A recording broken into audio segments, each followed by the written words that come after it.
Trop de mensonges au sujet de l'argent. Je ne sais pas quels sont les mensonges auxquels tu crois toi-même concernant l'argent, mais il y a des chances que tu aies intégré dans ta vie des choses qui sont entièrement fausses par rapport à l'argent et qu'elles contribuent donc à te bloquer au stade où tu en es. Par exemple, beaucoup de personnes sur cette chaîne écrivent pour demander « Philippe, qu'est-ce que je peux faire, moi qui n'ai pas d'argent, pour gagner davantage ?» C'est-à-dire que ce sont des gens qui sont peut-être en études ou alors qui ont un boulot qui leur apporte un faible revenu et ne savent pas comment faire. Certains d'entre elles d'ailleurs sont peut-être au chômage. Et peut-être que toi qui regardes maintenant, tu es dans ce cas-là. Si tu n'es pas dans ce cas, tu connais au moins certainement des gens autour de toi qui ne gagnent pas d'argent et qui pourtant voudraient en gagner. J'exclus bien évidemment ici là des enfants qui ont moins de 15-16 ans parce qu'au-dessus déjà, on peut commencer à gagner de l'argent. Donc dans cette vidéo, ce que je vais faire, c'est que je vais t'apporter deux catégories de réponses. La première, c'est détruire les mensonges auxquels ces personnes-là croient, parce que malheureusement, vous êtes bloqué parce que vous croyez en des mensonges et des faussetés concernant l'argent. Et puis, dans un second temps, te donner les étapes par lesquelles tu dois passer pour bâtir ton patrimoine financier. Reste donc jusqu'à la fin si tu ne veux rien manquer et partage cette vidéo à quiconque est dans le besoin et veut gagner davantage d'argent.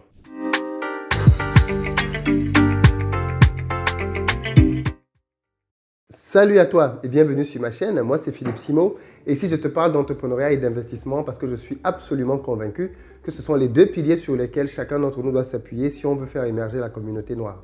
Donc, si toi aussi tu veux faire partie de cette belle aventure, deux choses à faire. La première, abonne-toi à cette chaîne et active toutes les notifications et ainsi tu seras informé de l'apparition de toutes nos vidéos business comme celle-ci qui vont t'apporter du très bon contenu. Investir au pays est de très loin la première chaîne business consacrée à la communauté noire. Puis la deuxième chose, va dans la barre de description, j'ai un petit cadeau de bienvenue pour toi. C'est un quiz que j'ai réalisé intitulé « Le révélateur ». Il va te permettre de savoir si tu es ou pas une passoire dans la gestion de ton argent. Et crois-moi, tu seras certainement surpris par ce que tu vas y apprendre. Et enfin, ceux d'entre vous qui sont prêts à passer à l'action et à lancer leur business, rendez-vous sur notre site investiraupayis.com et vous y découvrez une panoplie de formations que l'on met à votre disposition. Notre relation à l'argent, au final, est une relation parfois familiale. Qu'est-ce que j'entends par là ? J'ai remarqué que des personnes qui, comme moi, ont grandi dans des milieux modestes, avaient beaucoup de limitations dans leur tête par rapport à l'argent. Beaucoup de choses qu'ils croyaient impossibles ou alors même dont ils ignoraient complètement l'existence. Et pourtant, des enfants comme moi qui avaient grandi dans des milieux un peu plus à l'aise financièrement avaient des perspectives et des visions totalement différentes. Ils n'abordaient pas la vie de la même manière et n'attaquaient pas les problèmes de la même manière. Et donc, j'ai fini par me rendre compte qu'en réalité, l'un des plus gros blocages que l'on peut avoir dans notre process d'enrichissement, ce sont d'abord les fausses croyances que l'on a par rapport à l'argent.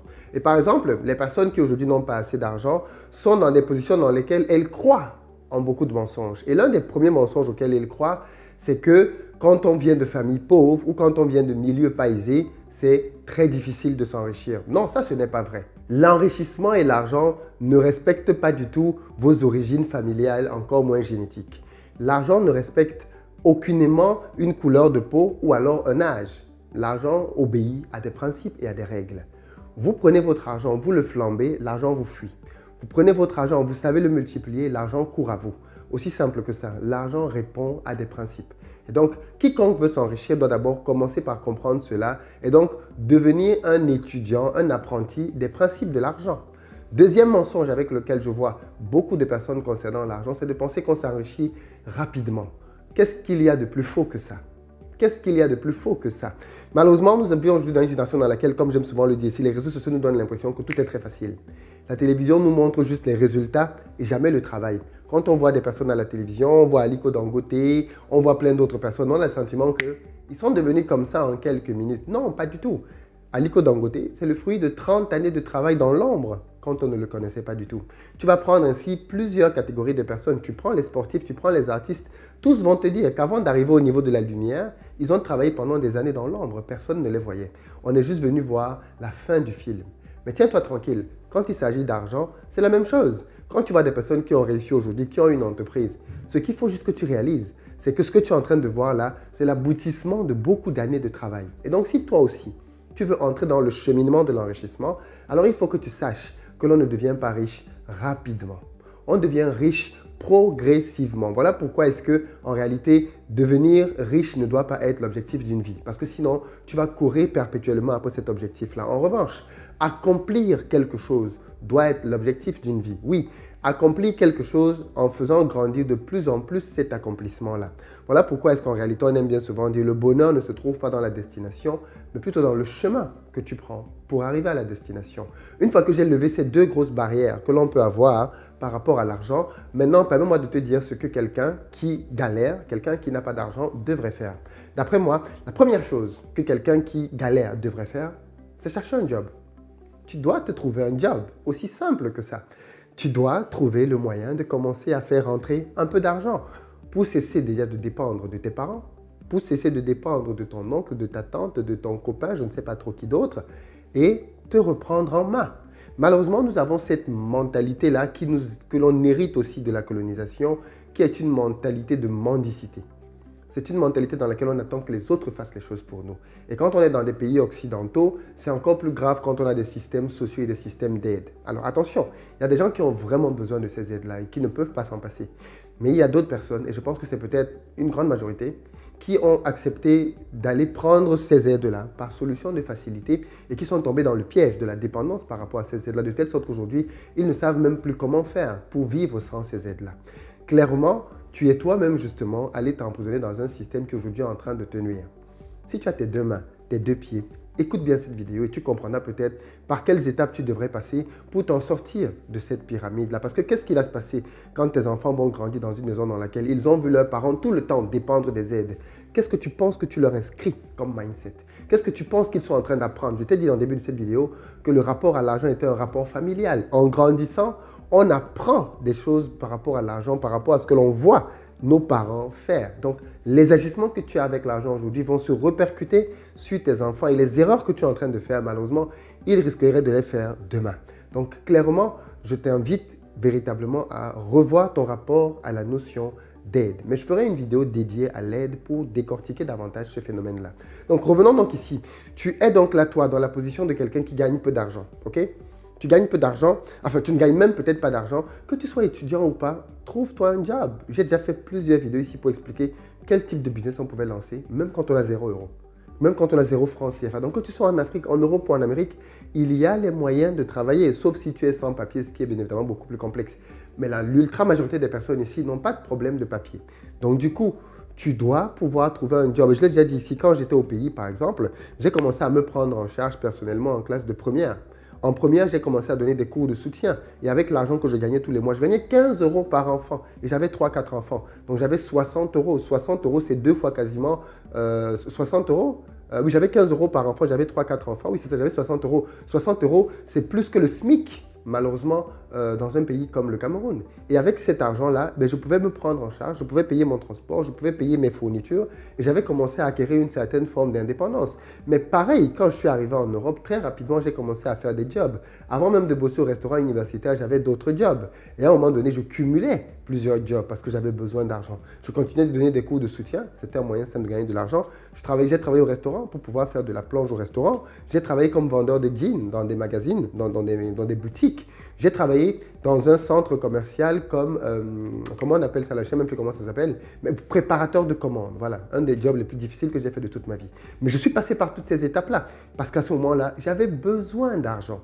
Donc, clairement, il faut que tu sois dans la mentalité de quelqu'un qui doit aller gagner de l'argent, au moins pour être autonome. Le but, ce n'est pas de t'enrichir avec cet argent-là, ok? C'est avoir ton autonomie, parce que dans ta tête, ça va grandement jouer, d'être dépendant ou pas. C'est super important. Donc, une fois que tu as donc, première étape, trouver un job, que tu sois étudiant ou pas, la deuxième chose qu'il faut que tu fasses en parallèle de ce job-là, c'est d'apprendre un métier. C'est d'apprendre une compétence. Je ne te parle pas encore ici de lancer un business. Hein. Je te parle d'apprendre, d'où l'importance de la formation. De te former à apprendre une compétence ou un métier qui va t'être utile dans les années à venir. Ce métier-là, justement, et c'est ça qui est intéressant, c'est que si tu le fais avec passion, en un an, tu auras certainement un niveau beaucoup plus grand que l'ultra majorité des personnes.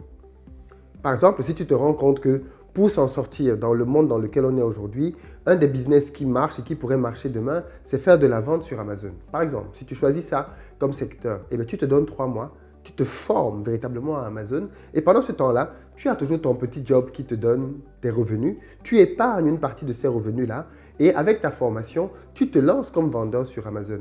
Ce qui est intéressant avec vendeur sur Amazon, c'est que si tu le fais bien, dès la première année, cet argent-là va largement remplacer déjà l'argent que tu gagnais quand tu travaillais dans l'entreprise.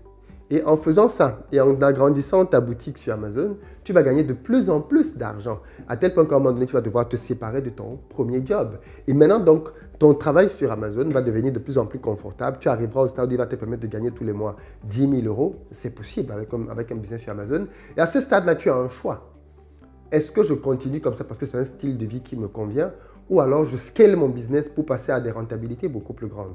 Et bien évidemment, si tu décides de scaler ton business, alors tu vas devoir recruter une équipe, parce que ça passe par là, et permettre que cette équipe-là travaille, non plus toi tout seul, à atteindre, je veux dire tout seul, tu peux faire une chose, à 10, vous pouvez faire 10 choses. C'est ça la force d'une équipe. Vous allez pouvoir aller beaucoup plus vite vers l'atteinte des objectifs qui sont les tiens. Les étapes, elles sont connues. Elles sont même relativement simples, pas faciles, mais simples. Je peux te les récapituler. Nettoie ton cerveau de toutes les pensées limitantes que tu as par rapport à l'argent, première chose. Deuxième chose, trouve-toi un job, aussi petit soit-il, ne néglige pas les faibles commencements, trouve-toi un job et avec ce job-là donc, si tu es déjà dans la position de quelqu'un qui a un job, forme-toi. Forme-toi pour acquérir une compétence qui va te permettre de devenir indépendant. Prends le temps de te former là-dedans et cette partie-là, elle est difficile. Tu sais pourquoi? À cause de tes mauvaises habitudes et de tes compagnies. Parce que c'est là en fait que c'est difficile. Et beaucoup de personnes en réalité sont à cette étape-là. L'étape des personnes qui ont un job, mais qui ne franchissent pas le pas pour commencer à se former. Et j'aime souvent dire que tant que tu ne franchis pas le pas, vous savez, beaucoup d'entre nous, et je vais dire ça, ça va peut-être toucher quelqu'un, ça va peut-être faire mal à quelqu'un, mais c'est vraiment ce que je pense, nous ne sommes pas prêts à payer le prix de la réussite. Beaucoup de personnes envient les personnes riches, mais ne sont pas prêtes à passer une seule journée dans leur peau. Quand je parle de mes économies que j'ai faites ou de mon business, beaucoup de gens, ça semble être merveilleux pour eux. Mais j'aimerais que vous veniez passer une journée dans ma peau et vivre ma vie. Et il y a des chances qu'à ce moment-là, plusieurs d'entre vous disent « C'est vrai que c'est bien ce que tu as comme résultat, mais ce style de vie-là ne m'intéresse pas. » That's it. Très peu de personnes sont prêtes à payer le prix de se lever très tôt, de travailler sans relâche, parce qu'on le dit souvent, mais beaucoup de gens croient que c'est faux. Mais quand tu crées un business et que tu as l'intention de faire quelque chose qui va être grand, ça va te prendre énormément de temps. Et les premières années, notamment les 5 premières, ta famille va en pâtir. Tu ne verras quasiment plus tes amis. Tu verras de moins... Je veux dire, tu seras... Je suis sorti, je pense qu'il y a, voilà, je suis sorti il y a 2-3 jours pour aller à Paris. Et parce que j'avais rendez-vous là-bas justement avec d'autres entrepreneurs pour parler business. Mais quand j'étais sur le chemin vers Paris, et quand je conduisais, je me disais, mais en fait, c'est fou quoi. Ça fait peut-être 3 mois que je ne suis pas sorti hors de ma ville. Parce que, alors il y a eu le confinement, mais comme j'ai dit, moi le confinement n'a pas changé grand-chose à ma vie. Parce que je suis très souvent en train de travailler. Les sorties, je n'en fais plus. Je veux dire, exceptionnellement, de temps en temps, avec ma famille, on peut sortir pour aller manger, pour aller boire, faire quelque chose. Je rentre à la maison et je bosse. Est-ce que tu es prête à vivre ce genre de vie? Clairement. Et je le fais pendant un certain nombre d'années parce que je sais que c'est le prix à payer pour bâtir le système. Une fois que j'aurai bien bâti mon système, que mes équipes seront assez autonomes, je vais pouvoir passer à autre chose. Mais pendant ces premières années-là, c'est super difficile. Et voilà donc là où effectivement les personnes qui réussissent se différencient des autres. C'est leur capacité à être subjuguées par un objectif de telle sorte que cet objectif-là les pousse à ne même plus considérer ce qu'ils font là comme un sacrifice. Moi, je ne considère pas que je me sacrifie à travailler comme je travaille. Ce n'est pas un sacrifice. Je suis comme un poisson dans l'eau. J'aime ce que je fais. Ça me prend effectivement beaucoup de temps. Je constate que je n'ai plus beaucoup de temps pour faire d'autres choses, mais je ne m'en plains pas. Je ne suis pas là en train de me plaindre, il ne faut pas prendre cette vidéo pour une plainte. Je ne me plains pas du tout. Je te parle juste de la réalité de ce que c'est que la vie d'un entrepreneur. Si tu décides que tu veux te lancer, alors réalise que les prix à payer seront nombreux.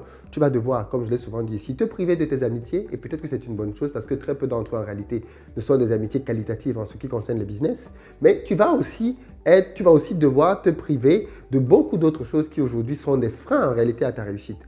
Mais le problème, c'est un peu comme quand tu veux perdre du poids, non? Tu es toujours tenté par le type de bouffe que tu ne dois pas manger. C'est ça le truc en fait. Et ta capacité à pouvoir t'abstenir de cette bouffe-là va déterminer tes résultats. Et c'est pareil pour un entrepreneur. Donc, les étapes, on les connaît. Tout le monde les connaît à peu près, qui s'intéresse au domaine du business. On les connaît. Je n'ai rien dit de spécial ici aujourd'hui. Mais malheureusement, la question c'est combien elle applique? Tu vas écouter cette vidéo. Ça va être une vidéo de plus que tu vas liker. Tu vas même peut-être partager à d'autres en oubliant que je m'adressais d'abord à toi. Et que c'est toi qui était ma cible et que c'est à toi que je voulais dire bouge-toi, que c'est à toi que je voulais dire il est temps, arrête d'attendre Lève-toi maintenant et agis pour permettre que ta vie dans quelques années soit différente parce que c'est ainsi que ça se passe avec le processus de l'enrichissement. Tu commences à travailler petit à petit et au fil de plusieurs années, tu commences à avoir les résultats petit à petit et tu les fais grandir, ces résultats-là. Il n'y a pas de magie. Il n'y a pas de magie. Le problème, c'est que beaucoup de gens qui n'ont pas encore d'argent se voient déjà vivre la vie des footballeurs. Tu ne peux pas. Tu ne peux pas. Tu dois aller étape par étape. Je ne gagne rien aujourd'hui, il faut que je commence à gagner 1 000 euros. Ensuite 2 000, ensuite 3 000. Écoute, je vais te laisser avec ça. Est-ce que tu sais qu'un bon challenge pour toi, mais vraiment, un challenge que je veux lancer maintenant à toute la communauté, qui que ce soit qui écoute cette vidéo, Challenge 2020. Cette vidéo sort à la moitié de l'année, on est en juin. Challenge 2020. Objectif, de maintenant jusqu'à la fin d'année, donne-toi pour objectif de doubler tes revenus. Oui, tu as bien entendu. Donne-toi pour objectif de doubler tes revenus. Donne-toi, tous ceux qui gagnent moins de 10 000 euros par mois, donne-toi pour objectif de doubler tes revenus. Ceux qui gagnent plus de 10 000 euros, c'est encore plus facile parce que c'est ça avec l'argent en fait. Plus tu gagnes, plus la croissance est exponentielle en fait. Donc, pour ceux qui gagnent moins de 10 000 euros, donnez-vous pour objectif de doubler vos revenus d'ici la fin d'année. C'est un challenge. Si tu le prends au sérieux, que tu marques ça, j'accepte le challenge. Tu peux me répondre dans les commentaires et partager à quiconque tu veux voir entrer dans ce challenge avec toi. Challenge 2020. Donnons-nous ce genre de challenge et arrêtons de faire les challenges pour danser, les challenges pour tous danser de la même manière. C'est bien tout ça, 30 secondes. Donnons-nous un challenge business. Faites partager cette vidéo pour le challenge. Challenge business. Doubler ses revenus d'ici la fin d'année. Et clairement, vous allez vous rendre compte que si vous vous mettez dans ce mood-là, si vous vous mettez dans cette ambiance sérieuse de vous dire « Je ne sais pas du tout comment je vais faire, mais je sais juste que j'ai accepté le challenge et je vais me battre. » Vous allez vous rendre compte que votre cerveau est un outil tellement puissant. Parce qu'à partir de ce jour-là, il va commencer à vous aider à trouver des solutions, de gagner un peu plus d'argent chaque jour. Clairement. Je me suis rendu compte, par exemple, à mon niveau en tant qu'entrepreneur, que avant, je n'avais pas un regard constant, permanent sur les chiffres. Et je travaillais juste pour produire des résultats et j'allais regarder les résultats après. Et j'étais surpris par les résultats. Le jour où j'ai compris que c'était une grossière erreur et que j'ai commencé à regarder mes résultats chaque jour, mon business a pris une autre dimension. C'est-à-dire que chaque jour qui se termine maintenant, je veux savoir combien j'ai fait. Combien j'ai fait. Et je me suis fixé un objectif journalier que je dois gagner. Chaque jour qui passe, il faut que je gagne du lundi au dimanche. Il faut qu'il y ait une certaine somme que j'ai gagnée. Et quand il est 13h, 14h et que je vois que je n'ai pas encore atteint la somme de la journée, 15h, 16h, je dois mettre en œuvre des actions spéciales, des actions d'urgence. Parce qu'il faut que ce jour-là, j'atteigne mon chiffre. Tu vois? Et ça a changé radicalement mon business et mes chiffres. Parce que quand tu es focus comme ça sur quelque chose, et bien derrière, tu commences à enchaîner, tu commences à enchaîner. Tu ne t'en rends pas compte en fait. C'est juste quand je regarde mon bilan à la fin du mois que je vois mon chiffre, je me dis « Waouh! Ce mois, j'ai fait cette somme-là? Incroyable! » Oui, parce que je n'avais pas les yeux focus sur ce que j'allais faire à la fin du mois. J'avais les yeux focus sur ce que je devais faire chaque jour. Donc, si tu adoptes cette méthodologie-là, du focus quotidien, et que tu sais que tu as pour objectif de doubler tes revenus d'ici la fin d'année, je pense qu'en décembre, quand on fera les résultats de ce challenge, vous serez nombreux à dire « Philippe, j'ai explosé mon score. » Le problème, c'est ça. C'est qu'aujourd'hui, justement, vous gagnez un peu d'argent, mais vous ne vous êtes jamais mis une limite en disant à partir de telle date, il faut que j'ai eu tel résultat. Dès que vous vous mettez ça et que vous commencez à travailler et que vous regardez cet objectif chaque jour devant vous, vous avez enclenché la machine du changement. Voilà un peu ce que je voulais partager avec toi. Dis-moi ce que tu en penses dans les commentaires. Est-ce que tu acceptes le challenge? Si oui, partage-le massivement pour que notre communauté devienne aussi une communauté qui se challenge dans le business. Et plus simplement, comme j'ai dit, pour faire les challenges de danse, yopé et je ne sais pas trop quoi d'autre. Alors, très bonne journée à vous. Partagez la vidéo et puis à très bientôt.